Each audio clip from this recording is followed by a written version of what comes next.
Pasqualino pescatore viveva in assoluta povertà, però sentiva sempre in fondo al cuore qualcosa che diceva un miserà. E un bel dì giunse a Sorrento una principessa indiana sopra un grosso bastimento, la bellissima Calì.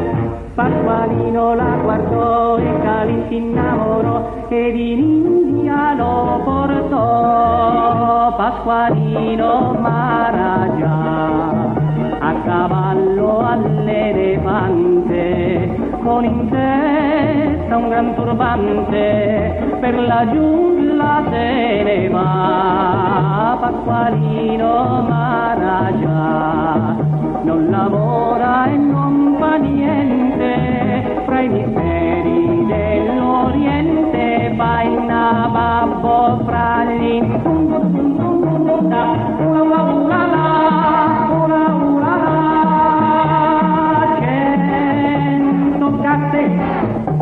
di diamanti grossi grossi, mentre principi potenti ci si inchinano davanti, lui si fuma il giardine.